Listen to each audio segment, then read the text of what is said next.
Stu and Dave Do America presents Liberal versus his own inherent sexuality. So a lot of people criticize me for dating a trans woman in 2025 of all years, saying that I am a homosexual for doing so. And I think it's very bigoted, but like surface level to say such a thing like that, because women have many features.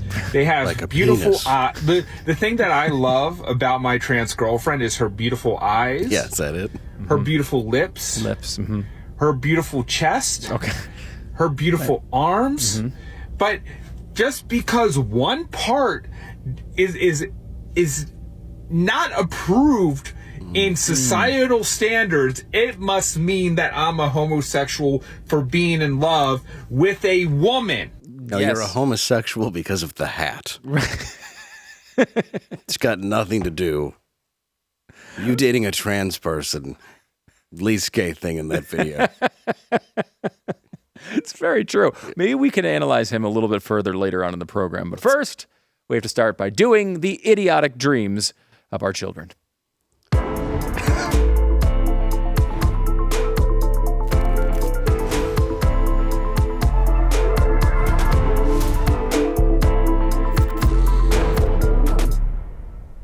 Welcome to Stu and Dave Do America. Welcome, Dave. We meet again. We do. By the way, you should check out Stu and Dave 45 as a promo code because I think it's going away very soon. So if you haven't signed up for BlazeTV for a year, you should, and you use that code Stu and Dave 45, you will get $45 off of your annual subscription to BlazeTV. Get access to all the shows and all the stuff that we do here. It's a great community, and you should be part of it. And we're going to have some skits. Yes. And also, you should check out my book, Party of One, a Fuzzy Memoir. It's not part of that code, but you can still get it online. Now, do you get $45 off the paperback? Maybe. Right. Send me a rebate and we'll see what happens. We'll see what happens. They tend to get lost in the mail. It does happen from every time. Yeah. Time to time. We were talking about this clip that had been going viral. Palmer Luckey. Do you know who he is? Palmer Luckey. Yeah. I believe she's a member of the Bushwood Country Club. That's right. Doesn't it sound like that? It does sound like that. Palmer Luckey. No, Palmer Luckey is actually a great story. I don't know if you. There was a book that came out. It was called The History of the Future. Yes. You saw that? Read it. It was I can't remember when it came out, a couple of years ago, but it was basically the story of the rise of Oculus, which is what turned into the Meta VR. Yes, all the VR stuff. Yeah, he basically invented the initial thing that they wound up buying his company for like $1 billion. Yeah, I did a stand-up show once for Oculus. Oh, really? Yeah, I did. It was interesting. Really? Yeah, actually, I've done two. One for Meta, but the original one was for Oculus, his company. Really? Yeah, it was cool. Yeah, he's a really interesting guy. Incredibly smart. Basically came up with virtual reality in like a trailer at his house with his mom, and invented this amazing technology enough that Mark Zuckerberg wanted to spend all this money on it. And that's a guy who really wanted his porn to come to life. You don't believe the innocent oh, it's for gaming. Yeah, was it? Yeah, that's why the door's locked. Maybe not. He wound up rising to this amazing level. Was running Oculus inside of what was Facebook at the time. And then he did the horrible thing, Dave, where he decided to, I think it was donate a few dollars to a campaign that was in support of Donald Trump in 2016.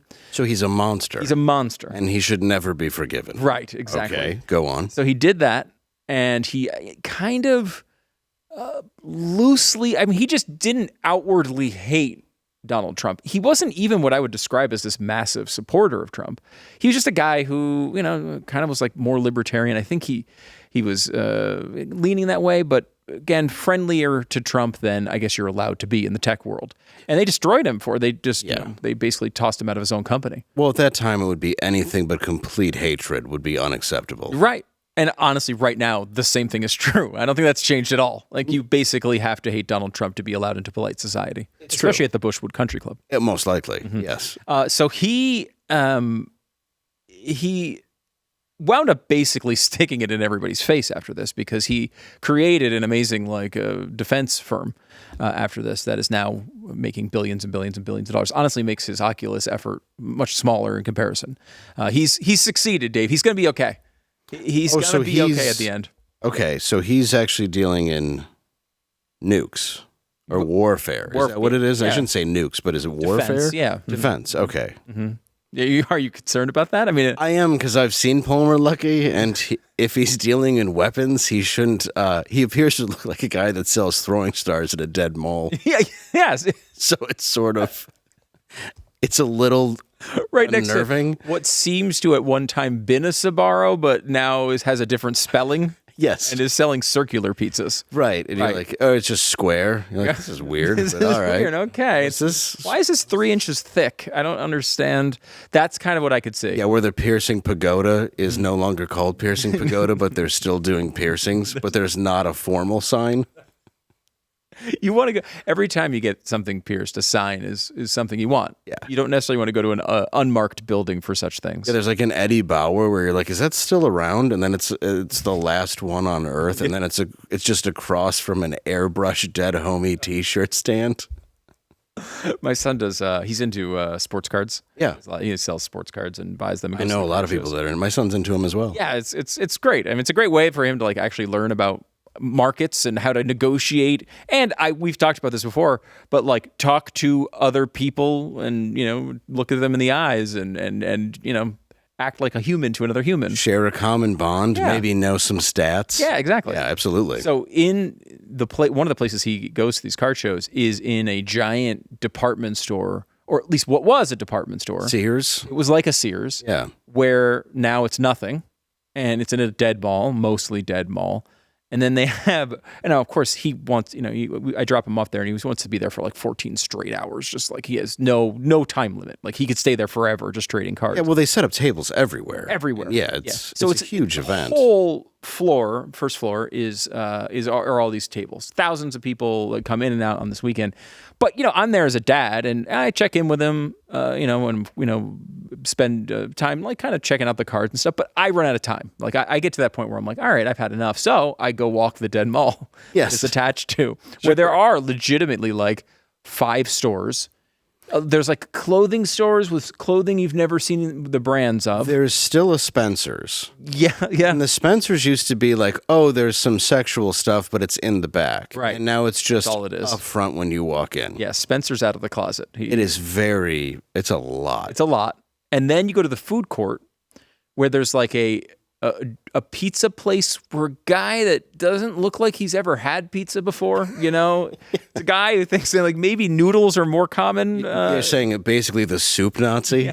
Yeah, I could see that. And then there is a very extravagant bubble tea place, which is like, I mean, I don't know. Is bubble tea that popular that it could support itself in a mall where almost there's no traffic? Like, are people parking and coming in to get bubble tea? No, ever since Breaking Bad, I'm pretty sure everything is a front for trafficking. Okay. I believe. That is probably it. Because, I've seen bubble tea places in New York, and you're doing that well? Yeah. You're on Are you? You're on 35th Street, Broadway? You sure? Seems strange that you could afford the basement of Trump Tower, but okay. It seems, yeah. So Or there's always like a cookie place. It's like Mr. Feld's. It used to be Yes, Mrs. Fields, and now it's something different. But you're like, is that the same cookie cake I saw here in 2006? they like have the same letters, but they've reversed the order. So it's like Mr. Fledzy. Yes. You're like, I this? don't think that's but the cookies are great. And luckily, I I still keep bringing get my the kid cookies. back to this establishment over and over again, like a good parent. Yeah, a well, bunch of look. fronts for trafficking. Why not bring your child there? Exactly. That's what I've always said. Well, you can stop and you can get a nice Asian lunch. Just get some bourbon chicken. I used to get bourbon chicken whenever I would go there because apparently my food also had to be drunk. Yes. And they're always giving samples out. Yes, There are no people here. They have a giant batch of like 3 pounds of bourbon chicken that they're carrying around trying to stuff in your mouth. And I can't think of a worse thing than eating whatever is in that bowl. I mean, maybe it's good. I feel like they're manifesting it. Like if we make this much, more people will come. Yeah. But there's no way it's not just the same stuff they had yesterday microwaved. It has to be. And every time, though, I will say, that's very good. I'll try it. And you do get it. I rarely say no. Well, free samples are hard to say no. If I go to Sam's Club, Oh my God. I'm just, oh. It's like they got little mini circular pizzas they're giving out. I'm like, this is great. I'm just going to go around, like you take off one layer for each pass. You get another sample. Well, like, the lady, exactly. Oh, yeah, I put on mustaches. I take a shave. I'm wearing different hats just so I can eat pizza bagels. So that was the origin story of the mustache? You just wanted more pizza bagels. Yeah, I just wanted to keep going around and being like, what kind of cheese is this, you said? Yeah, I do that, though, for real. Like, because somehow I make a pizza bagel, throw it in the microwave. It's the most disgusting thing you'll ever eat. But the lady from Tostino's, she knows what she's doing. This is her craft, Dave. It is. You know, she's worked a long time to make this her business. She knows pizza bagels. She does. She doesn't know the language, but she knows pizza bagels. So Palmer Luckey has been going viral over the past couple of days because of something he said about kids. And, we're talking about good parenting. Right. He is trying to give a different path to how you should think about your parents as you think about your kids, because a lot of parents think, well, they want to encourage their kids to do what they want to do.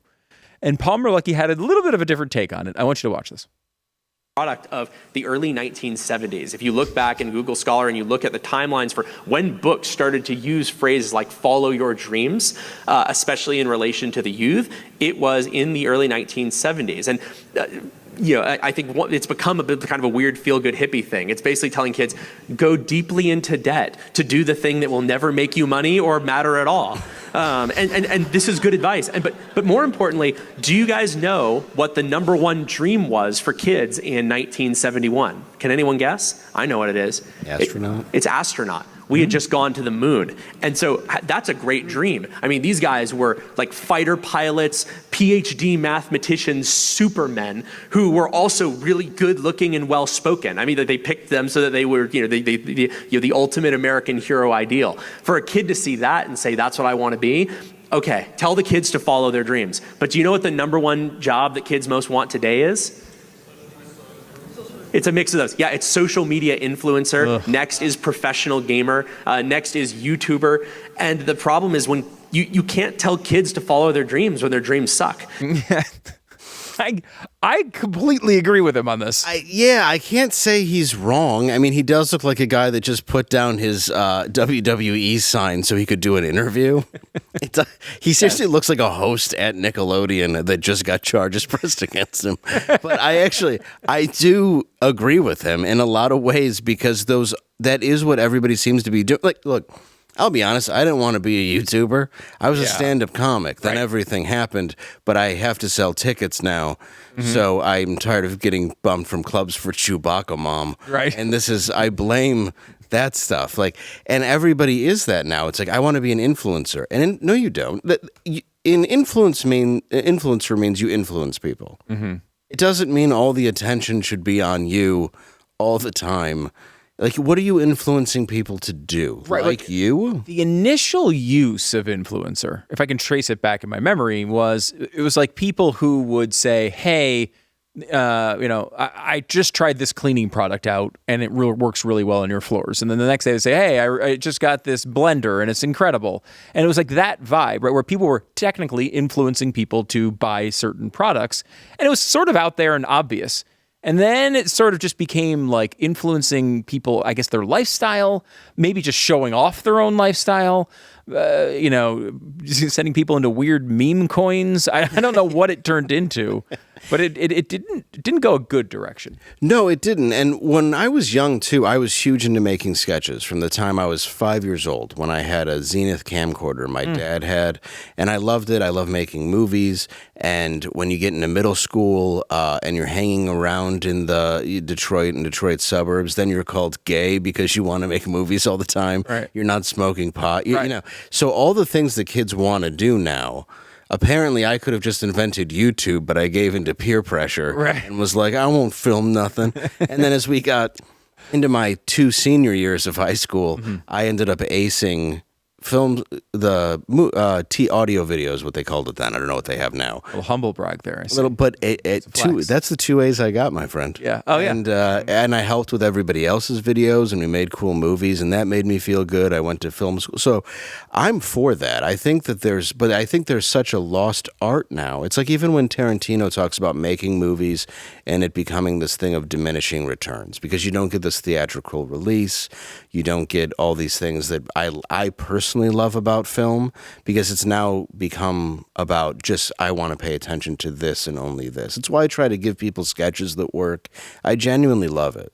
Yeah, I don't, but it's not because I followed a trend. It's because it's something that I liked initially on my own. So I get encouraging that, but I don't understand why you would encourage it if they're looking at it as a popularity contest of like the 3 things they should do, and that's all that's available in society. Yeah, I think it's really unhealthy, honestly. I mean, I grew up wanting to be in radio. And that was what I wanted to do from a very young age. Yes. And, wound up doing that, and it turned into whatever you're watching right now or listening to.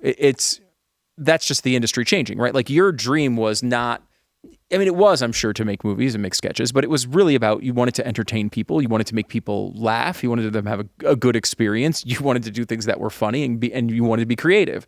Yes. And when I would listen to like Drew and Mike, shout out to my boy Drew Lane and stuff, they were... kind of like the Detroit Shock Jocks who were amazing, and like Howard Stern when I was in high school, and then when I was doing stuff like industrial painting, a lot of construction stuff, that made me want to be in radio. But it was because I was really enjoying the banter and the way that it worked and listening to it, and it's because I was already at like Second City and I was already doing stuff in entertainment. It wasn't about attention. It was about doing it for what I do consider to be the art of it. Yeah, and I don't think that's really part of this. It seems to be, it's not there's like a long journey, right, into making good content, into making a great sketch. I mean, we've talked about this off the air. I'm a huge sketch comedy fan, and I love watching them. Mr. Show was like my favorite show. I loved it from back in the day. But those things took so much time and effort. I mean, they did a season every year, and they had like 10 episodes or 8 episodes, and there's a lot that went into that. Yes, that's the process. What we're talking about now, I feel like, when you're talking about influencer, is like you're just out there, you're going on vacations, you're clavicular, what is his name? I don't even know his name. Whoever that guy is, that's the guy I always see when I think of social media influencer guy, and I don't know, it's just. Having kids, it's entirely unhealthy to want them to do that. In fact, I don't even want them consuming that stuff, let alone wanting them to do it. No, and it's hard for me to look at somebody like a Jake Paul. I don't even know him personally other than that he's ruined boxing for me. Yeah. And a lot of things that I used to enjoy. Yeah. But a lot of these influencers who I guess went to the suicide forest and now they're fighting Mike Tyson. I don't know if that's him or his brother, but... I don't think that should be all that anybody does because now we're just left with everybody doing stuff on their phone, and there's no like this is why AI and robots can take over because people don't have realistic goals. And I think there is something to be said like about you have a job. Some people are meant to go to work, come home, have a family, be good dads, take them to Little League. Like that's awesome. It's the best life imaginable. Mm-hmm. And I'm saying this as a 43-year-old comedian and broadcaster that I would love nothing more than that, and I do my best to make my life that when I can. So I think they don't realize how much they're giving up either because the idea of the nuclear family has been so, it kind of poisoned in many ways. Not just from the idea of it, but from the ability to earn a living or to find a job or to feel good about a career path. That's what you're owed it. You're owed these things, right? Mm-hmm. I feel like our society has told us over and over again, that's been the approach. Like the nuclear family is not a good thing. It's not a positive thing. It's not optimal. We all understand. I mean, I don't know. I didn't have it. Like my parents got divorced at one point. I had it for a while, I guess. They got divorced. Was it your fault? It was my fault. Okay. It was. As long as you own it. Yes, I have to. But that's a great way to go, right? And it was. I feel like we lost this thing, politicians say this stuff all the time, where they say, we have an American people who aspire to be the middle class. They want to be, there's nothing wrong with being the middle class. No. Like, that is not a bad outcome at all. It's an honorable outcome. It's a great thing for our society. But like, I don't remember when we started saying we aspire to be that, right? Like that can be a chunk of your life. It might be the best part of your life. But we always aspire for more as Americans. And I feel like the left in particular has tried to convince us, well, no, you're not going to try for the greatest thing. You're not going to try to be an astronaut. Just do, you exist. You exist as a cog in this wheel. You are part of a collective, right? You're part of this little, we've got this machine working right now. It's going to generate enough stuff. We're going to be able to, you could sit in front of your TV and shovel the slop into your mouth from day to day. And that's kind of the end of the story. Well, and you became upper middle class, and I watched this with my own family, and we ended up losing stuff when my dad got sick. But it's like there was that upper middle class. There were different levels that you hit in life, but there was a piece to that. And I think what people trade a lot of their ideas for or their dreams for, I think that freedom, money is freedom. And the reason why you really would want to have it is not to have, in my opinion, for me, all these lavish things that I can show other people. It's like the Tyler Durden thing. We buy things we don't need to impress people we don't like. Mm-hmm. And that's what a lot of the influencing is, and the amount of money that's being spent. Like, people aren't on yachts all the time. This isn't real life. The way that it's being shown but yeah. Well, I mean, I know you do. Right. That's why they call you Yacht Stew. Yeah, Yacht Stew. Yes, that is, a lot of people call me that. Yeah, most people. Mm-hmm. But that's because you even pull in a boat when you... It's awkward. It's too many parking spots. It really is. It's most of them. Yeah. And we've now had to go over to the Denny's and ask to use theirs. But it is this... I think people forget that there should be peace in your life, and the American middle class is so much better than any way to live in most of the world. Mm-hmm. I think it's sad, and I don't think telling your kid to be realistic is telling them to aspire to be mediocre. Yeah. I think it's just saying, don't necessarily do what everybody else is doing, because honestly, the filmmakers and the people that became big went against what everybody else was doing. Yeah. Those people became successful. Yeah. So it's like you should go against the grain a little bit. Otherwise, you're just floating with everybody else, waiting to get picked. Yeah, I think that's true. And I think at its core, when it comes to the influencer side of this, I think this would be the same thing for you, because I came up in radio, and the people that I knew in radio, I loved them. And everybody I knew was pretty much great. They were also kind of insane, right? Yeah. Like, you had to get into that business. Doug and Glenn. Yeah. I But get you. he would even admit this. He'd be at the front of this of this That's list. why I made the joke. Yeah, but everybody, and not even talking just about the people on the air, but the people who worked there, who wanted to do this, right? There's a bit of a craziness to it. You kind of have to be that way. If you're a very normal, boring person, you're probably not the person that's going to be the one that's, hosting a show, right? People look at you because they want your bizarre perspective to keep their life interesting. There's part of that I go to that, Netflix for entertainment like that. So does everybody else. What happened is you took all of society and you gave them a phone and you turned all of them into broadcasters. So now they're all insane. And I kind of thought at the beginning it was just radio people were nuts. They just happened that radio drew those people. But I think it also turns them into insane people.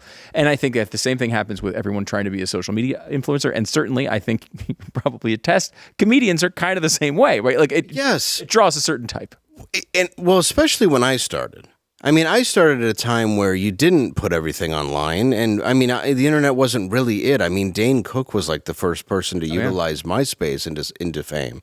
But that was rare, and Russell Peters a little. But it wasn't even part of the equation. And now you look at it, and there's so many people doing stand-up comedy that it's hard to find stage time, because it's just what everybody wants to do, because it's what's being fed into their algorithm. And I find so much of it to be very And it's not that some people aren't talented. There's tons of great comedians out there, more than ever, because more people can do it. Right. But also there's the worst people doing it, because there's way too many people doing it. Yes. And the weird reward for it is likes. You can have millions of views on stuff and $10 to your name. Right. So the reward factor doesn't necessarily equal out. People want all these viral videos, and then you go, oh, I got whatever $8.7 million on that, and then YouTube gives you $118. Right. It's not the same, you know. Yeah. No, that's what we're saying basically is don't go after likes, go after money. Yeah, you should go at. I say go. Well, money is freedom. It is. It's a coupon to do what you want with your life. Yeah, if I Really have what it is. if I could do anything, I would be left alone. Mm-hmm. That's it. That's it. I would just read on a beach. I'd probably still make sketches and do some of this stuff because it's fun because I've earned it. But yeah, I don't need to be around. Well, I mean, you could just order the Taco Bell can be delivered. So there's no need to interact with people anymore. There's really not. Yeah. So that's what we're saying. Be a hermit, chase money, and that's the advice of the day from Stu and Dave to America. Back in a minute.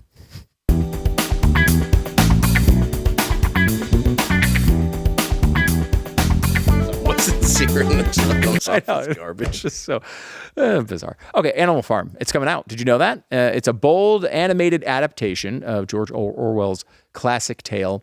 It brings Orwell to a new generation that desperately needs to learn about the dangers of totalitarianism and, of course, communism as well. This film is anti-communism. It is anti-cronyism. Kids will have a lot of big questions after watching Animal Farm, and good. That's what they should. They should have questions, and you should have these conversations with your kid. This is a film that will actually leave you with something to think about rather than numbing your brain like we were just talking about. It's not the typical slop. It is something at a higher level. Of course, it's a very famous story, that well-known kind of a foundational text of our country in a way. And my son read the book last year. I gave it to him for reasons. So yeah, I'm excited for this to come out because I think it's going to be good for a lot of kids. Do kids read books still? Is that a thing? Yeah, he has to for school. Yeah, okay. So I give him some more interesting ones. There you go. Very good.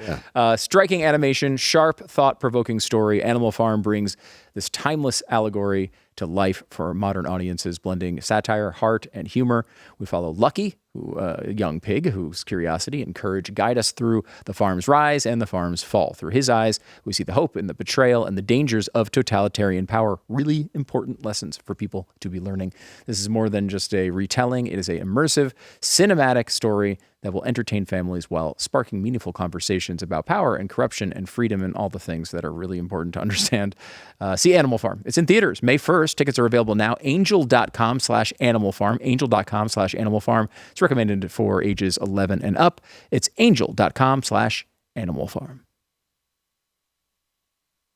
It is a big question, and I want to highlight, I guess, maybe one facet of this is the tension, I call it. I live in this, this dichotomy between happiness that a young woman can look at Christina and just physicalize her passion or her interest, or even if it's not something she wants to do, she can just be like girl power, and that's awesome. And that young brown boys and girls can look at me and go, hey, he looks like me and he's doing what? And that's great. I love that. But I also hope we are pushing the other direction, that one day we don't have to talk about these first, that one day this is just, and I listen to this, that this is the human history. It's about human history. It's the story of humanity, not black history, not women's history, but that it becomes human history.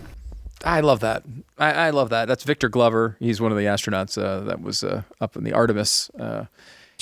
When you hear female astronaut, though, don't you think of that lady in the diaper that went to go kill that guy? Do you remember that? No. What she wore a diaper to drive across country to kill another astronaut she was having an affair with. Really? Yeah, every time I think female astronaut, I just think murderer in a diaper. That's the achievement that you're looking up to. If you're a young girl, you can someday murder someone else in a diaper. If anybody wants to Google it and say the name in my ear, let me know. But I'm telling you, it's a real story. I didn't think you made it up, but I'm a little concerned that it's true, possible. Though. Yeah, I didn't know. I don't remember that story. I think her name was Susan. I'm gonna you talk. Okay. I sort of tuned out the space stuff. Like I think we got bored of it. It was like we're going into orbit again. Like I think we actually kind of just got bored about it. I feel like Elon Musk brought it back a little bit.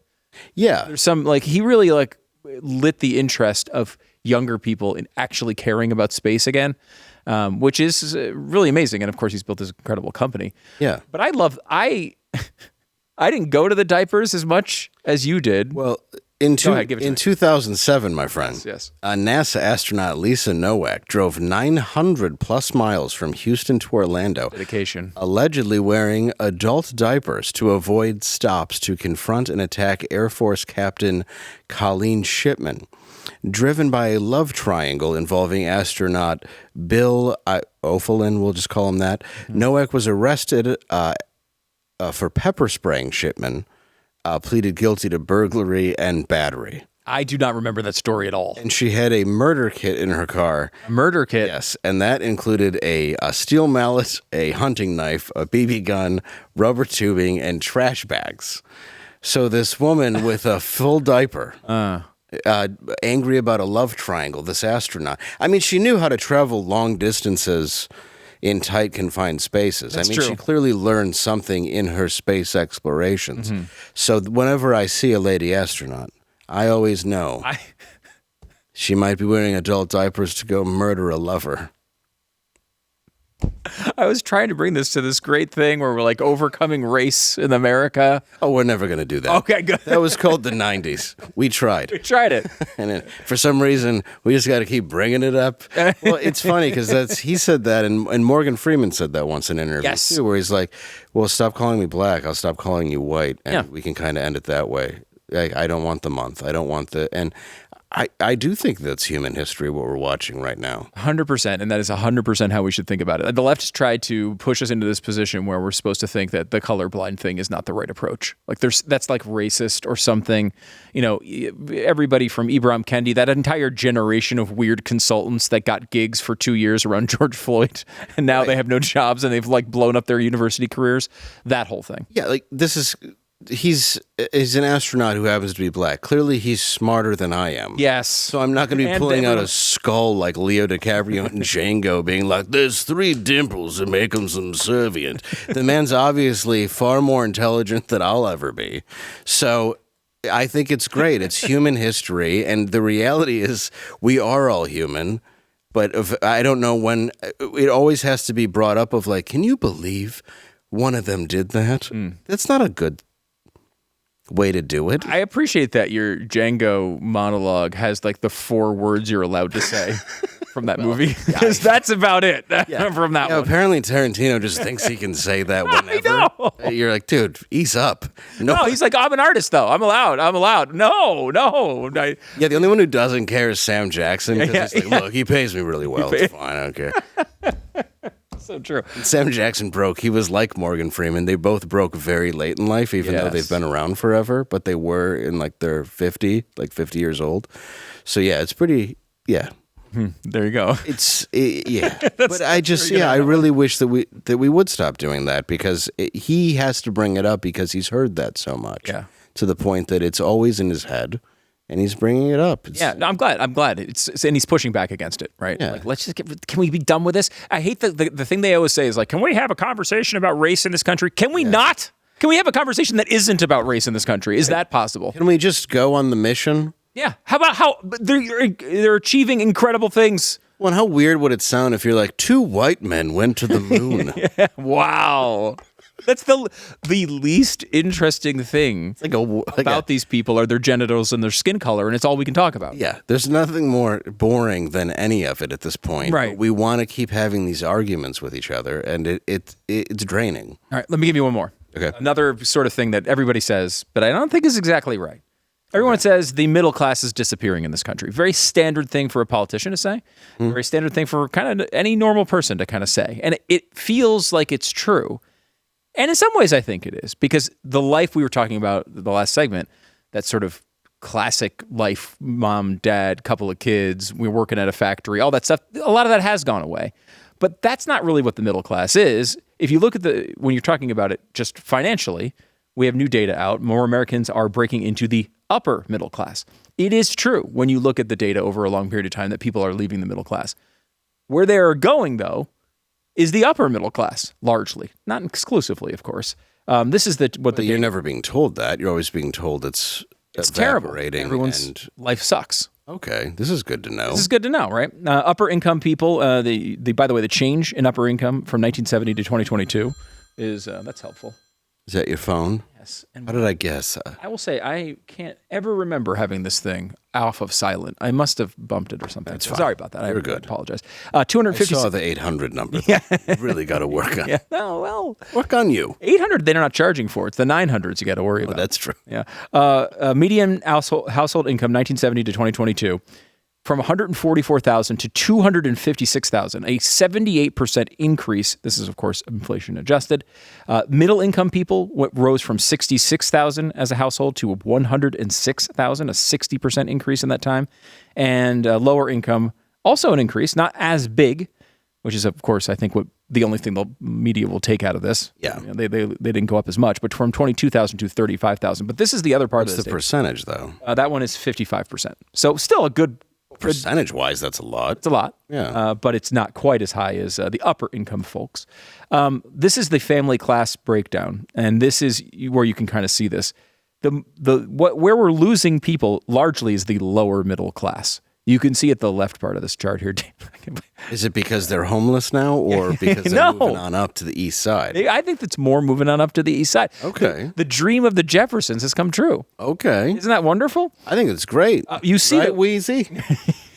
Where's Wheezy? upper middle class. Look out on the left side of this 1980, almost nobody in that, very small percentage. Yeah. Now it is probably the largest group in America, the upper middle class, at least as big as the middle class, and much bigger than the lower middle class or the poor. Anyway, long story short, we get a lot of doomerism. We get a lot of black pilling in this country. We do. Occasionally, it's okay to admit that, there is a Taco Bell in every corner. And, there's a lot of good things out there.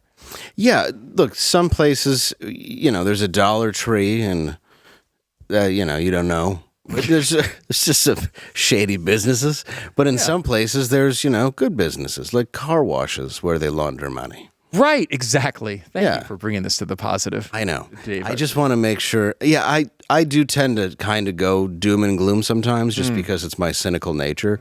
But in reality, I do like to hear stuff like this because you're constantly being pulverized with the idea that it's completely being eradicated. Yes. And so it's only somewhat being eradicated, and we should all celebrate that, at least until all the AI robots come in and make everything basically a vast wasteland. Back in a second.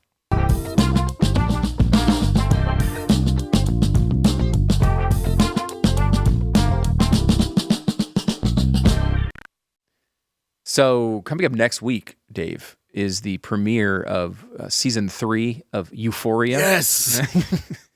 I'm shocked you're in love with this one. You did a sketch, I remember, on Normal World. Yeah, Drugtopia. Which was incredible. Yes, it was just people taking drugs. That's also what the show is, though. It's what Euphoria is as well. Correct. You almost didn't stretch it at all. No. It's basically what happens in the show. Correct. I remember trying to watch the first season, and it was like so... Because, there's a lot of attractive people. There's not tons of clothing involved in it. So you could see why people might want to watch it. But it was so depressing. It's very depressing. Yeah. I understand the teenagers on drugs angle because that is very popular, but I Maybe feel a little personal. Well, yes, very personal. But I mean, honestly, if you want to look at the most accurate one, you'd probably say that 70s show. Yeah, that was more fun drugs. Well, yeah, you're This is- smoking pot with your friends, and yeah, this one is Like you're doing, drugs I've never even heard of that, have you in a gutter after you just slept with a homeless guy. Right, That's yes, kind yeah. of more the vibe of Euphoria. yeah, you're having sex with everyone's parents and your own Yes. while doing ketamine the whole show, and Basically. you're supposed to go. I relate to this. Yeah. Did you have any Sydney Sweeney lookalikes back in your early days? We definitely had some very, very cute girls back in my early days. I bet. And I still, yes, and thank you, especially the ones that were whorish. But yeah, she's in the new Lessons episode. yet again. Yeah, she is. Dream big. Because you think about a show like that, it's about teenagers. And I don't remember when the first season came out, but it was a long time ago. And now they're bringing back this cast. But aren't they going to hate on her? Because I love hearing stuff about Sydney Sweeney, like how she's mid Oh, and God. how people don't find her attractive, which is Stop it. Yes, you do. If you like women, yeah. you do. People are like, well, without the boobs, you're like, nope, she's very beautiful. First of all, still beautiful, but also the boobs are considerable thing. It's a large portion of the appeal. It's like, Hitler, if it wasn't for the Holocaust. Right. The highways were fantastic. Great painter. Right? It's a kind of a crucial part of the story. Right. And people say it, though, because they're not going to ever obtain this woman. Right. That's true. Their way of justifying it of like, I don't even care. It's like the perverts that had a countdown clock for the Olsen twins. Oh my God. I remember. And people like that. Like, the second they turn 18, they're going to be like, do you know where the pedophile steel worker who's 56 is, who had a countdown clock for me? And sadly, if that happened, he'd no longer be interested. It's like, she crossed the barrier. Yeah, she's not being invited to any islands anymore. That's true. That's so sad. It's very true. The whole story doesn't work. Well, like, she's beautiful, and then she was in a movie called The Housemaid I watched. I watched that as well. Yeah, it's like a Lifetime movie. It was written by Wes Craven. Yeah. Is the way I would put it. It was still entertaining, though. It was. Also, Get Help that Sam Raimi did is a really good movie. But I sat next to Amanda Seyfried in a restaurant in L.A. once.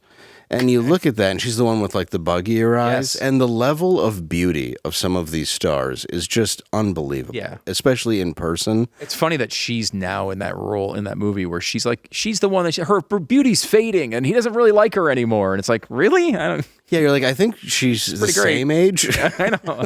It's very strange. But there is that there's a bunch of approaches I feel like people try online. We're like, oh gosh, she's mid. It's the downplaying. Maybe she'll be interested in the one guy who doesn't think she's pretty. Yes. Because you always hear that the supermodels are like, guys don't really approach me. And it's like, first of all, sure they do. Secondly, you just ignore all the ones that do approach you that are interested because they're not as attractive as you probably. Don't worry, they're looking at you. Yeah, right. It may not be in every way you want them to. They're just intimidated. They don't want to talk to you. But with her, she's so hated. Where like the white supremacy jeans ad, where it's like somehow there's nothing more American than a sexy woman in a Canadian tuxedo. Right. Yeah. But the idea that was supposed to be racist or offensive to anybody, So weak. it's just that's how hard they have to. And she likes cars. Yeah. There's nothing wrong There's with nothing to criticize about her. like real cars, not just like Range Rovers like a Kardashian. Yeah. We're talking like she's got Mustangs, Chevelles, Broncos, like that. What's there to dislike? What's there to dislike? Now, she's going to be in Euphoria. Apparently, in the show, she's turned into an OnlyFans model, which from the character seems really authentic. She's a multi-billionaire. Yes. But she's apparently going to have a real OnlyFans page associated with the show. And the money they earn from the OnlyFans page, she's going to donate to charity. So it's really like you're doing a good deed if you subscribe. Really? They're going to do that? That's what they say. Dude, they're going to have a children's hospital with kids with gold scepters. They're going to cure cancer 3 weeks after that airs. There's going to be no more disease. Yeah, you're talking about Sydney Sweeney's tits. You're never gonna feel a lump ever again thanks to this. This is going to be the biggest. Where do you invest? Can you openly invest in HBO? I don't know. I'm about to. Yeah, you're about to. I'm sure you're going to be subscribing to multiple services. I don't have it. I honestly, look it up. You can dig up whatever on me. I do not have an OnlyFans account, but yet. I use the word yet. Yet. And when you say you don't have an OnlyFans account, you mean you don't consume, but you do, of course, supply. Oh, no, I have mine. Okay, good. Where I dress like Winnie the Pooh and do things with honey. But yes, the one that I don't watch others is what I'm saying. Onlyfans.com/Dave Landau. Use Stu and Dave 45 and save $45 this month. Back in a second. Davey the Pooh.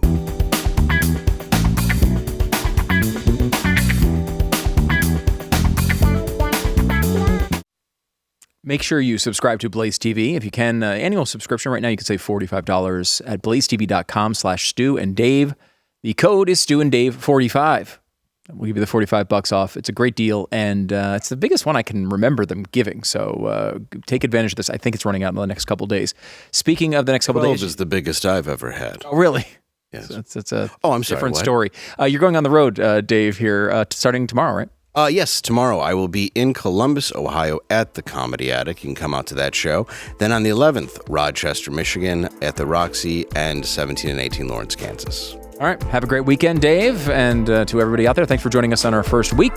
We'll see you next week. Let's meet again.